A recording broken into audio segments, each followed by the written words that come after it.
အားလုံးပဲမင်္ဂလာပါဗျမြန်မာ aspect ကနေကြိုဆိုပါရစေကျွန်တော်ဒီနေ့တော့ကျွန်တော်ဒီသူစနာလောက်ရမှာအသုံးပြုတယ်ပြီးတော့ဒီ international relation ဘာသာရပ်ကိုအသုံးလေ့လာတဲ့နေရာမှာအသုံးပြုတယ်ကျွန်တော်တို့ software တွေdictionary တွေအကြောင်းကိုကျွန်တော်မိတ်ဆက်ပေးပါမယ်ဒါဘာသာရပ်တစ်ခုကို deep learning လုပ်ပြီးဒါမှမဟုတ်သူစနာတစ်ခုလုပ်ပြီးဆိုတော့ဒါ dictionary ကောင်းကောင်းကိုအသုံးပြုဖို့တော့ဖြစ်နေလို့ပါတယ် dictionary ပထမဆုံးစာအုပ်တွေအကြောင်းသွားလိုက်အောင်ပေါ့ဗျာเนาะ dictionary စာအုပ်တွေအကြောင်း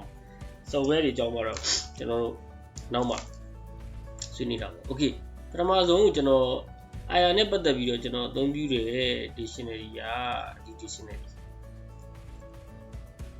Oxford ထုတ်တဲ့ Concise Dictionary of Politics and International Relations ဆိုတဲ့စာအုပ်เนาะဒီစာအုပ်လေးဒီစာအုပ်ကိုအသုံးပြုပါတယ်ဒါတော့ Oxford ထုတ်ဆိုတော့ဆန်ပေါ့ဗျာဘာသာရေးတစ်ခုလေ့လာနေရမှာ discipline တစ်ခုလေ့လာနေရဆန်ပေါ့ဒါပေမဲ့ကောင်းပါတယ် compact ဖြစ်တယ် clear ဖြစ်တယ်ပြီးတော့နားလည်လွယ်တယ်ပေါ့ဗျာဒီစာအုပ်သုံးတယ်နောက်တုပ်ကကျွန်တော်သုံးတာဒီစာအုပ် Dictionary of International Relations ဆိုတာသူ Penguin Reference ကနေထုတ်ထားတဲ့စာအုပ်ဒီစာအုပ်လည်းတော်တော်လေးကောင်းတယ်ဗျာဒါ beginner တွေအတွက်ပေါ့လေ beginner တွေအတွက်ကတော့ဒါတော်တော်လေးဘယ်လိုကောင်းလဲအသုံးပြုရလွယ်တဲ့စာအုပ်ပါဒါဒီ IR နဲ့ပတ်သက်တဲ့ terminology တွေတော်တော်များများစုံပါတယ်เนาะတော်တော်လေးစုံပါတဲ့စာအုပ်ပါနောက် Mr. B နဲ့စာအုပ်လေးကတော့မြန်မာ to English Dictionary เนาะစာအုပ်ကျွန်တော်အနေနဲ့ကတော့ကျွန်တော်ကတစ်ခါတလေကျွန်တော်မြန်မာစကားလုံးလေးတွေကိုကျွန်တော်ဘယ်လိုခေါ်မလဲ English လို့ကျွန်တော်ပြန်သိချင်တဲ့အချိန်မှာကျွန်တော်မြန်မာ English Dictionary လို့ပါတယ်သူဖြင့် English စာရေးရညမှာလို့ပါတယ်တစ်ခါလေကိုကဂတိကသက်တွေတွေးဂတိကသက်စကားလုံးတွေရှိရပြမြန်မာလိုမှလေအင်္ဂလိပ်လိုရုပ်တရက်ပြန်ချက်ချင်းဘယ်လိုခေါ်မလဲအင်္ဂလိပ်လိုဘယ်လိုပြန်တွေးမလဲဆိုတော့အဆင်ပြေဥပမာတူကြီးရ8000เนาะဒါပါသုံးလုံးဆက်တို့သုံးလုံးနာတို့သုံးလုံးတုံးပဲเนาะဒါကျွန်တော်မှတွေးရတာကျွန်တော်ပြပြတာပါအဲ့တော့စိတ်ဝင်စားဖို့လည်းကောင်းပါတယ်เนาะဒီဟာလေးတွေညောင်ရီသွန်းတို့ညောင်ရီဦးတို့ဥပမာကျွန်တော်တို့မြန်မာစကားလုံးမှာရှိနေတဲ့စလုံးတွေပေါ့အဲ့ဒါကို English လိုဘယ်လိုပြန်လာလဲဆိုတာတော်တော်လေးစိတ်ဝင်စားဖို့ကောင်းပါတယ် English to မြန်မာကြည့်ရတဲ့ feeling နဲ့မတူပါဘူးเนาะဒါကတော့ကျွန်တော်စီမှာရှိတဲ့ဟာကျွန်တော်မြူရအောင်93ခုနဲ့ပြန်ပုံနေထားတယ်ဒုတိယကြိမ်ပုံနေထားတဲ့စာအုပ်မြန်မာစာဖွဲ့ထုတ်တာပဲမြန်မာစာဖွဲ့ပြီးတော့စာအုပ်ပဲကျွန်တော်အဲ့တော့internet မှာကျွန်တော်ပြန်ရှာကြည့်လိုက်တော့ကျွန်တော်တွေ့တာကကျွန်တော်ဒီစာအုပ်လေးတွေ့ရဗျအတူတူပဲလို့ထင်ပါတယ်ဒီမှာဒီစာအုပ်ပညာရေးဝန်ကြီးဌာနထုတ်တာဒါ2019မှာဒါဒုတိယကြိမ်တည်ပြထားတာဆိုတော့ဒီစာအုပ်ကတော်တော်လေးစုံနော်ကျွန်တော်ဒီစာအုပ်လေးကိုကျွန်တော်တွေ့ပါတယ် internet မှာအတူတူပဲထင်ပါတယ်အဲ့တော့ကျွန်တော်ကြံပြီးကျင်တာကဒီမြန်မာ English Dictionary ကောင်းကောင်းတုံးလည်းရှိသင့်ပါတယ်နော်ဒီ English စာရေးတဲ့နေရာမှာသူစနာလုပ်တဲ့နေရာမှာဒါမြန်မာ English Dictionary ကောင်းကောင်းတစ်ခုလည်းဖြစ်မနေရှိသင့်ပါတယ်နောက်တစ်ခုကတော့ကျွန်တော်တို့ရဲ့မိတ်ဆွေ Google ပါပဲ Google မှာ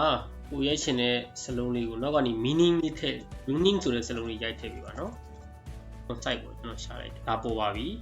concise အတန်ပါပါတယ်တခါကိုယ့်ရဲ့ pronunciation မှန်เนาะစစ်လို့ရတယ်เนาะသူရဲ့ origin word က origin เนาะအကြမ်းမြင်ဒီမှာဖော်ပြထားတယ်ပြီးရင်ဘယ် language ကို translate လုပ်မလဲဆိုတာပါတယ်เนาะဒါကတော့ကျွန်တော်လွယ်လွယ်ကူကူနဲ့လင်းမယ်ရှာတဲ့နည်းပါပဲเนาะကျွန်တော်တို့ Google မှာပဲတခါလေ Google လိုက်ရှာတခြား dictionary လေးရှိပါတယ်မင်းစုလို့ကြိုက်နေတဲ့တခုအသုံးပြုလို့ရပါတယ်နောက်တစ်ခုကလည်းကျွန်တော်ထင်တယ်လူတိုင်းလည်းအသုံးပြုနေမှာပါเนาะចောင်းသားတွေလည်းတော်တော်များများလည်းတည်ပြီးဖြစ်မှာပါကျွန်တော်တို့ရဲ့ဖုန်းတွေက IB တန်ပါပဲเนาะ IB တန်ဆိုတဲ့ dictionary ပါပဲကျွန်တော် dictionary အကြီးတစ်ခုလိုပဲပါပါတယ်เนาะမြန်မာစာဝဲထုတ်ထားတဲ့ဒီလောက်ရှိတဲ့ dictionary အတိုင်းစလုံးကြီးတွေပါပါတယ်တော်တော်လေးရဆုံးပါတယ်เนาะဒါ Apple Store မှာလည်း download ချလို့ရတယ် Google Store မှာလည်း download ချလို့ရတယ်เนาะဒါကတော့လူတိုင်းသိပါပါဒါပေမဲ့တခုရှိတာကကျွန်တော်အနေနဲ့ပေါ့နော်ကျွန်တော် personal အနေနဲ့ကကျွန်တော်ကထားပါတော့ဗျာကျွန်တော်ကွန်ပျူတာမှာကျွန်တော်စာဖတ်တယ်စာရေးတယ်ကျွန်တော်တခုလုပ်နေထားပါတော့เนาะကျွန်တော်ကမသိတဲ့စလုံးတခုတွေ့တယ်ကျွန်တော်ဖုန်းယူလိုက်တယ် dictionary ကြည့်ချင်လို့ဖုန်းယူလိုက်တယ်ဒါပေမဲ့ dictionary ကြည့်ရစီမရအောင်သိရမလား Facebook ထဲဝင်သွားတယ် YouTube ကြည့်ရစီရောက်သွားတယ်တကယ်ချင်းနဲ့စကားပြောစီရောက်သွားတယ်သဘောကအဲ့တော့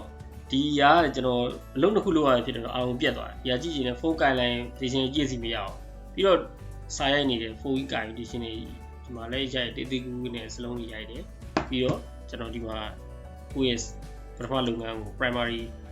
လုပ်ငန်းကိုကျွန်တော်ပြန်သွားတယ်ဒီလိုဆိုရင်ကျွန်တော်အတွက်ကတော့ကျွန်တော်အဆင်ပြေလို့ထင်ပါတယ်အဲ့တော့ကျွန်တော် dictionary တစ်ခုနဲ့မိတ်ဆက်ပေးပါမယ်သုံးပြရနည်းနည်းဘယ်လိုခေါ်မလဲ user friendly မဖြစ်ဘူးပေါ့ဗျာအခုတော့ exe file တွေပါထွက်ပြီလားမသိဘူးသူကအခုရဲ့ computer ထဲမှာကျွန်တော်တို့ရဲ့ DVD drive တွေလို့ပဲကျွန်တော်ကသူက drive တစ်ခုကိုတိစောက်ဖို့အတွက်သူက software တစ်ခုကို run ရတယ် virtual drive ဆိုတာအဲ့ software လေး run ပြီးတော့မှသူကဒီ dictionary VCD file လေးပေါ့နော် dictionary ကိုသူက VCD file လေးလောက်ထားတယ်အဲ့ဟာကိုဒီထဲကိုထည့်လိုက်တာ drive လေးကိုထည့်လိုက်တာထည့်ပြီးတော့မှကို computer ထဲမှာ run လို့ရတာเนาะဒါအဲ့ software လေးကျွန်တော်ပြောပြပါမယ်ဒီ software လေးပါပဲ English Myanmar Dictionary เนาะဒါလည်းမြန်မာစာဖွဲ့မှုပိုင်းပါပဲเนาะကျွန်တော်နိုင်ငံမှာ2004လောက်ထဲကကျွန်တော်စထုတ်ထားတာသူ့ပေမဲ့ကျွန်တော်ထင်တယ်နည်းနည်းလူတီနေတယ်အဆင်ပြေပါတယ်ဒီမှာ Virtual Drive Pro ဆိုတဲ့ software ရှိတယ်ဒီ software ကို run ပြရတယ်ကျွန်တော်မှာ key တွေရှိတယ်เนาะ key တွေဒါ crack ဖောက်ပြီးသားဒီ software ကို run လိုက်ရင်ကျွန်တော်တို့ရဲ့ computer ထဲမှာ drive အတုတစ်ခုလာပေါ်သွားတယ်เนาะဒါကျွန်တော်ရဲ့မူရင်း drive ဒါသူ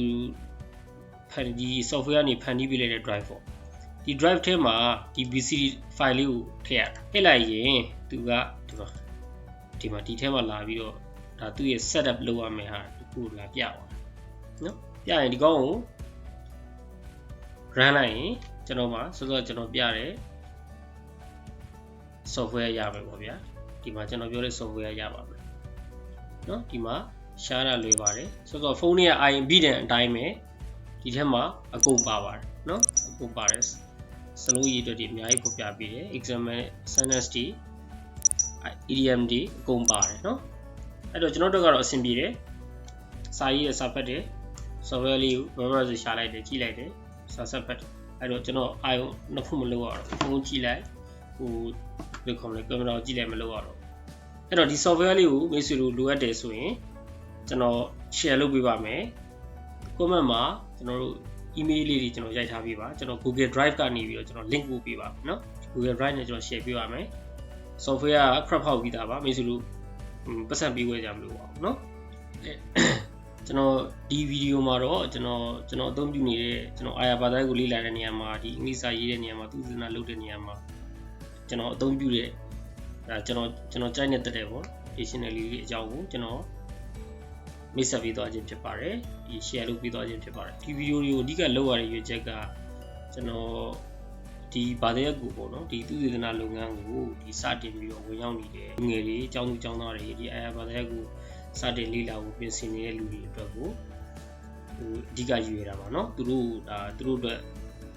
တောင်းတနေရနေပြီးတော့အကူအညီပေးနိုင်မယ်လို့ယူဆလို့ပါနောက်တစ်ချက်ကအာရဘာသာရပ်ဆိုတာကဒါဘယ်လိုပြောမလဲနိုင်ငံတည်ဆောက်ရေးမှာတည်တင်တည်ထိုက်တဲ့ပညာတွေပါပဲပညာရပ်တွေပါပဲเนาะကျွန်တော်နိုင်ငံမှာကကျွန်တော်ထင်တယ်ဒီနိုင်ငံတည်ဆောက်ရေးနဲ့ပတ်သက်ပြီးတော့တည်တင်တည်အပ်တဲ့ပေါ့เนาะ concept တွေ idea တွေဒါအားနေပါတယ်เนาะဒါအားနေပါတယ်အဲကြောင့်မလို့ဒီ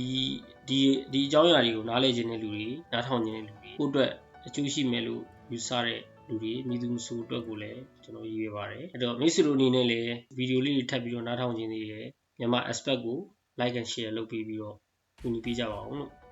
ဟုတ်ကဲ့အားလုံးကိုကျေးဇူးတင်ပါတယ်ဗျနောက်ဗီဒီယိုတွေမှာပြန်ဆုံတာပေါ့